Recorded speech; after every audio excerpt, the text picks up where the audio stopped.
So a dress was just completed and I shared the video on this channel. It was Cinderella's Day Dress, which day dress is perfect, right? My friend Rose gave me that idea and it's perfect. I don't know how I didn't think of it before, but day dress it is. Anyway, I finished the dress, but the project itself is not complete yet. That's because Cinderella needs some accessories, or she has some accessories that I also want to replicate.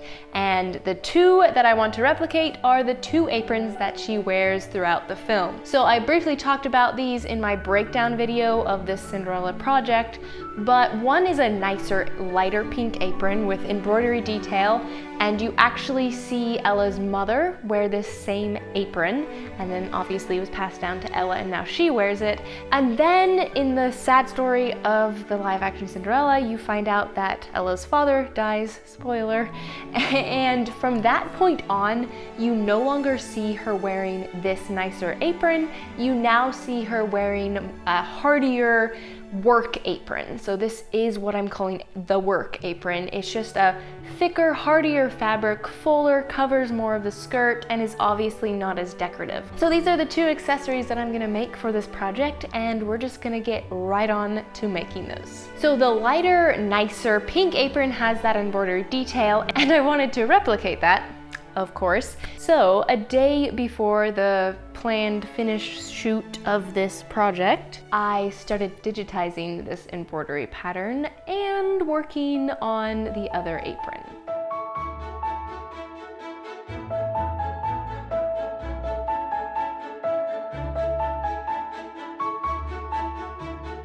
So I used the program Embrilliance to digitize the design. After finalizing it all and doing some testing, it's time to get onto the actual fabric. So I'm trying out a stabilizer, which is stick and wash away, and I'm hoping the stickiness of this will keep the fine fabric in place through all the repeats of this design, but we'll talk about how this actually worked out in just a bit. I'm using Gutermann's Serger Thread. So it's actually not an embroidery thread, and the reason I chose this was because I couldn't find any embroidery thread which wasn't shiny at my local fabric stores. And just shiny thread in this embroidery was just not gonna happen. So I tried out some regular threads, and this one in particular worked really well. It is thicker than embroidery thread, so it does get caught up occasionally, but not enough to deter me from using it, and honestly, it wasn't much worse than using the regular machine embroidery thread.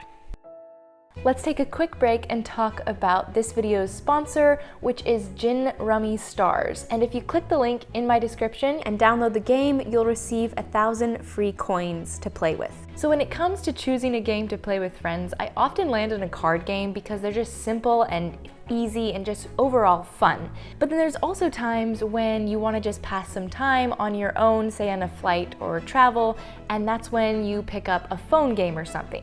So when I saw that Gin Rummy Stars has Gin Rummy, which is a card game on your phone that you can play anytime, anywhere, I was sold. But the thing is, it's actually free, so I wasn't really sold.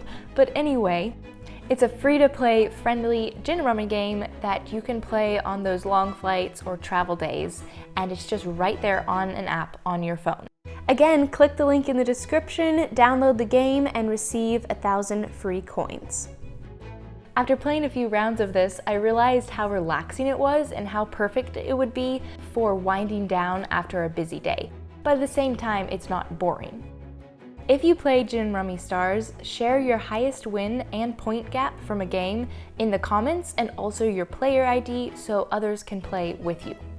So if you want to play a chill Gin Rummy game to wind down with or fill those travel days, be sure to click the link in the description to download the app and receive 1,000 free coins to play with. While the machine does its thing, it's onto the work apron.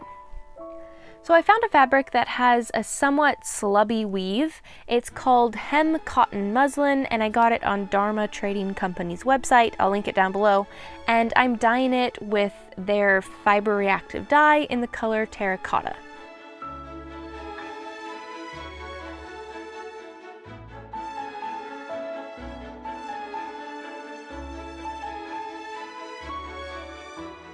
For the pattern, I'm tearing a section measuring 36 by 36 inches, and the top section is then smocked. I first folded the top 3 inches over, and then I have 5 threads placed just about a ½ inch apart. And then the entire top edge of the fabric is smocked. Now this is a thicker fabric, and the smocker going through 2 layers of it was a bit tricky, but I didn't have time to hand do all the smocking, day of the shoot, so I braved this smocking machine and was able to make it. It's just really doing it slowly is the best trick that I could come up with.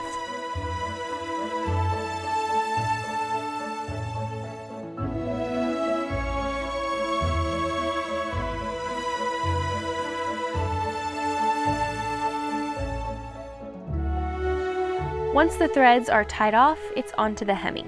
So I'm doing about a 1/4 inch rolled hem and sewing it with this reddish, thicker buttonhole thread. This was to replicate the original apron, of course. I'm assuming it was done this way to just make the appearance that this wasn't a nice apron and that it was just a work apron, because fine thread would have cost more and also matching the perfect thread color and all that. The same thing goes for the slubbier fabric being used. Moving on to the ties, I cut strips of fabric 2½ inches wide and 40 inches long. I then ironed the 2 edges in and folded it in half. So now to sew it up, I'm doing this whip stitch, sewing up the 2 folded edges, like the original.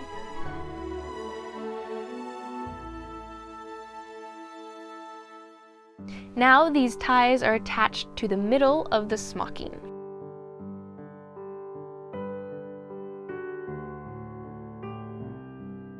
And there you have it, a finished work apron for Cinderella.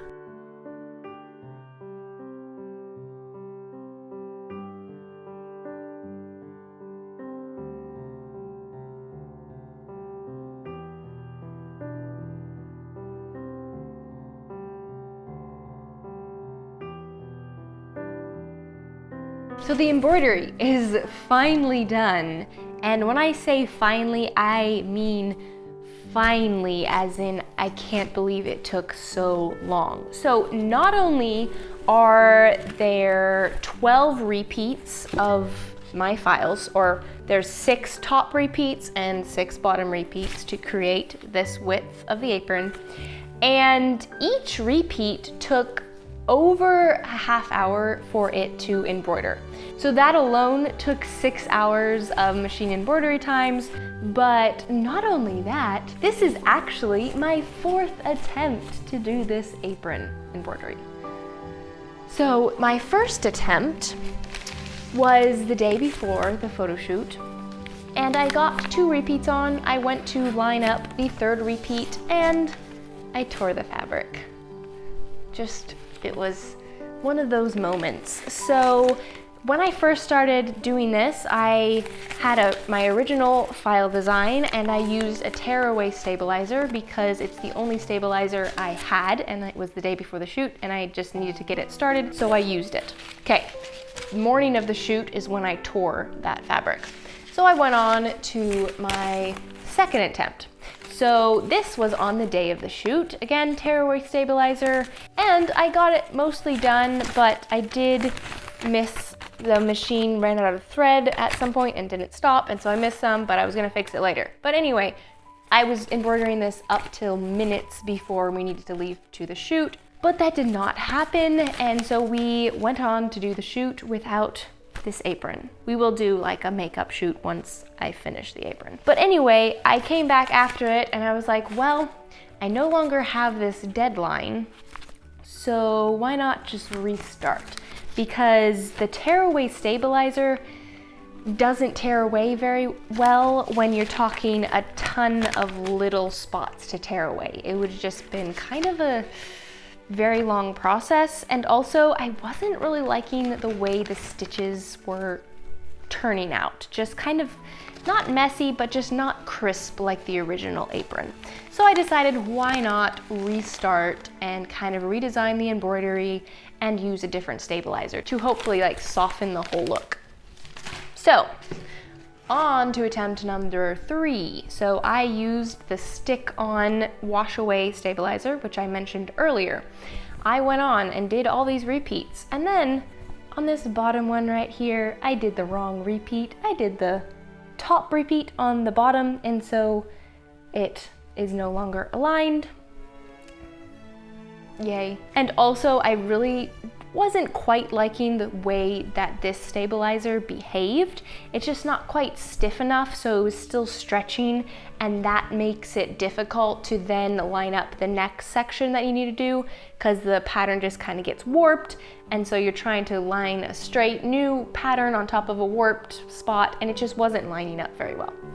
So I restarted, did a different wash-away stabilizer. This is just a standard wash-away stabilizer, and finally got a complete, with no mess-ups, embroidery for the bottom of this apron. So this apron has kind of became like my nemesis for this project, but it's finally done, and now I just need to take away the stabilizer, wash it away, and then complete this apron. So with all that to say, the embroidery pattern is available on my website, and I hope you don't have as many failed attempts as I do. I don't think you will if you use the right stabilizer, and also this is my updated stitch. Looks much better than my first design of stitches and stuff. So be sure to check that out on my website. And now let's go finish this apron. Once the stabilizer has been washed away, I trimmed down the fabric piece to about 23 inches wide and 27 inches long. Then I did a rolled hem to finish it up, and I'm actually machine stitching this in place. Because that appears to be what the original was, I'm just making sure to keep it nice and even to keep the nice look. Once finished, the top edge is then gathered and attached to this band. So this band is the ties and band, and there's a seam at the center front, and in total it measures 76 inches long. Now there's this detail at the bottom edge, and for now I am leaving it off because I have yet to find something that looks similar to it, and I don't want to add something that's just too obvious. So I'm gonna wait to maybe find some antique lace that works for this bottom trim edge, but for now, this nicer apron is finished.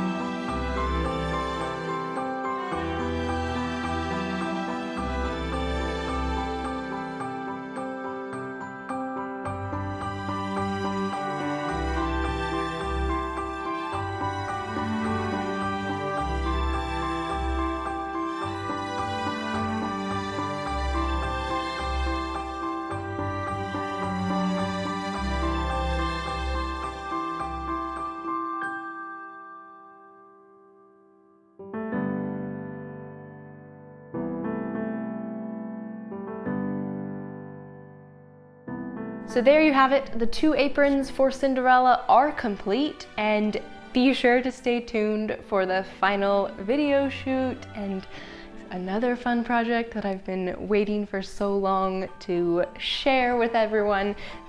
Finally can get it done because this project is finished.